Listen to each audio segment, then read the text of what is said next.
Mga panahong mundo ko'y nakabaliktad, taon nang lumipas sa laban ng tadhana at sikat. Sa pelikula, kalsada at mundo ng politika, hamon ay tila apoy na walang pahinga. Madalas ay pisikal ang naging sagitan, hanggang hukuman ang siyang namagitan.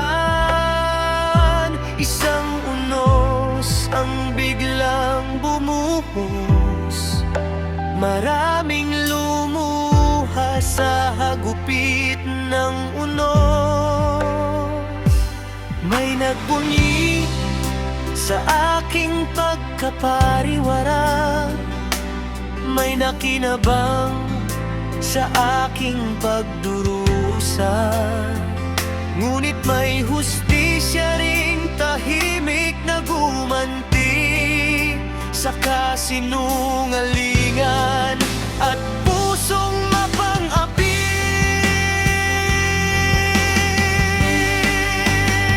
Sa munting lupa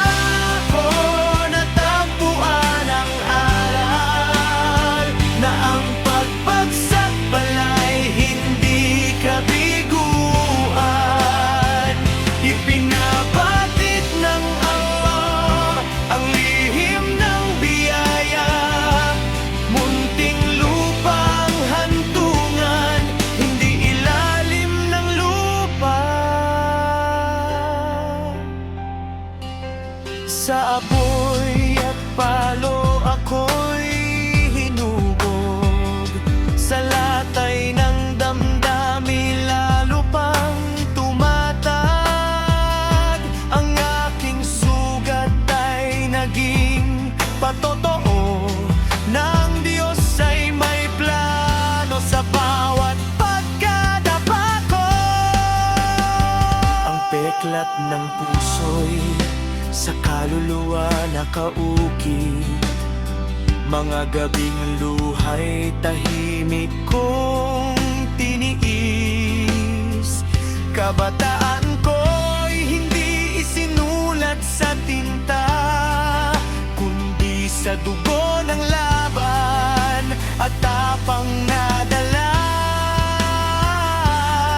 Hindi sa yapak ng magulang ako sumandal, kundi sa pawis at sariling paninindigan.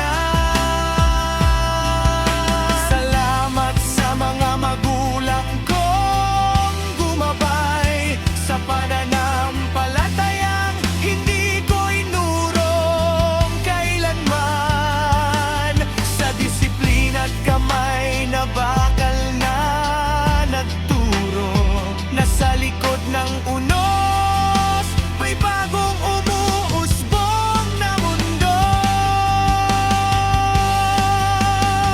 Sa munting lupa ako'y muling isinilang, sa bawat pagkadapay may bagong liwanag. Hindi ako nilunod ng dilim ng nakaraan, sapagkat ang Diyos ang aking sandigan.